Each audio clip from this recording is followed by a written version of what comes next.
تؤثر في العراق، لأن هنالك ساسة يحترمون رأي السعودية. السعودية تستطيع أن تؤثر في تركيا، لأن تركيا أيضا تحترم السعودية ولها مصالح تجارية معهم. ولذلك هذه مسؤولية الدول الإقليمية. إيران مسؤولة، السعودية مسؤولة، تركيا مسؤولة، والعراق ولبنان وغيرها. إن كان ولا بد من صراع فليكن صراع سياسي، لا أن نعطيه ثوبا ولونا مذهبيا طائفيا، لأن ذلك سوف يحرق المنطقة، كل المنطقة والعياذ بالله.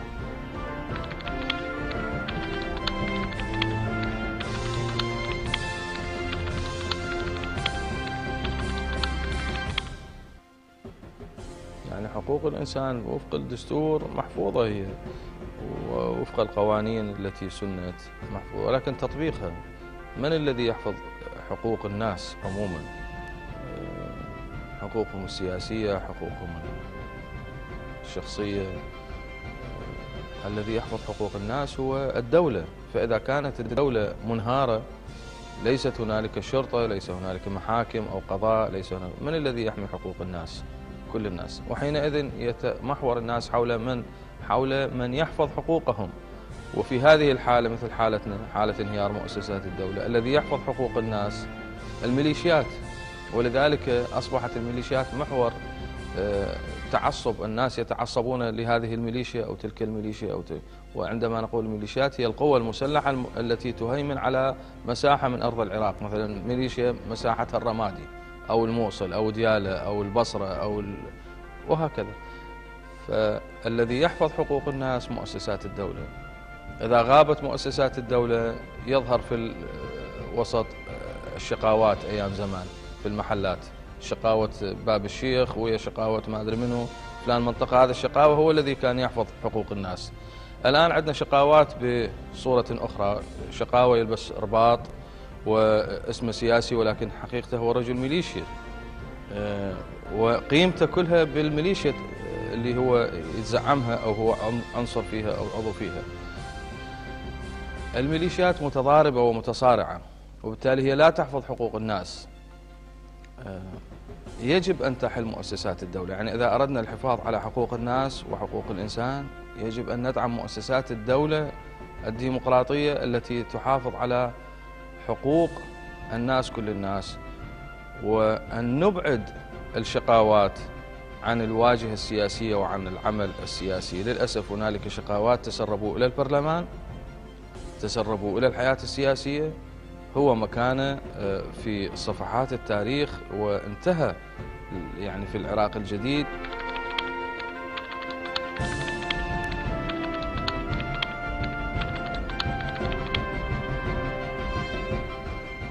أظن أن العراقيين ملوا مما هو موجود. يعني أظن كل الناس، وليس رأي نخبة سياسية، أظن أن كل الناس يتمنون أن يروا دولة قوية، دولة مؤسسات، دولة تحفظ كرامتهم، حقوقهم. ملوا من الشقاوات ومن ميليشياتهم. أظن أنه الشعب الكردي والعربي والتركماني والآشوري كل ما موجود في العراق ملوا من أصحاب الميليشيات والشقاوات، ويريدوا حياة سياسية مدنية تحفظ كرامتهم وحقوقهم وما حباهم الله به من خيرات.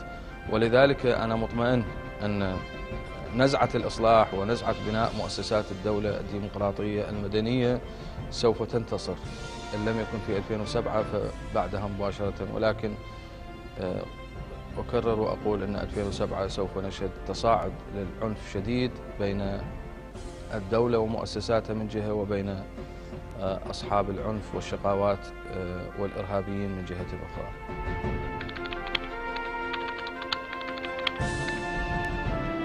في 2007 سوف نشهد تصاعد للعنف بين دعاة الدولة المدنية الديمقراطية القوية وبين الشقاوات أصحاب الميليشيات.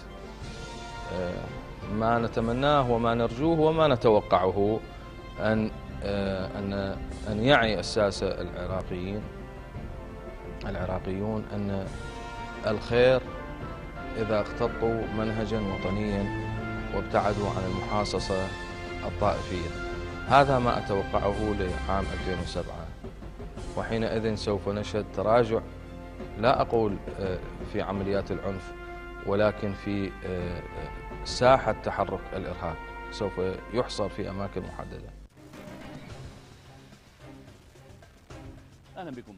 هذه الحلقة تناقش السر وراء العجلة في إعدام الرئيس العراقي السابق صدام حسين بعد تواتر المؤشرات الدالة على قرب تنفيذ هذا الحكم بحقه، ونطرح تساؤلين اثنين: ما الذي يدفع السلطات العراقية للتعجيل بتنفيذ الحكم ضد صدام حسين رغم استمرار محاكمته في قضايا أخرى؟ وما هي التبعات التي قد تترتب على إعدام الرئيس العراقي السابق في هذه الظروف؟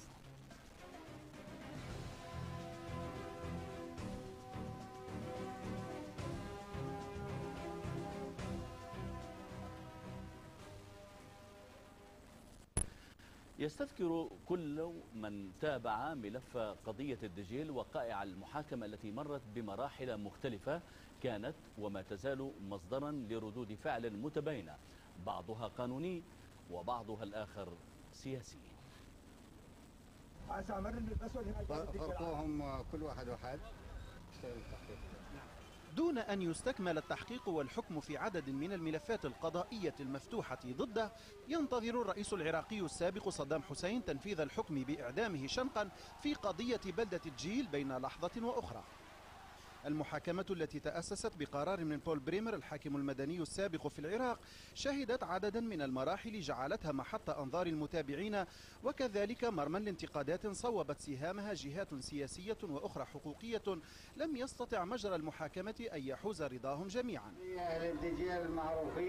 تعلق ملف المحاكمة بإعدام 148 عراقيا أدانتهم محكمة الثورة زمن حكم البعث بمحاولة اغتيال صدام أثناء زيارته لبلدة الجيل القريبة من الحدود الإيرانية.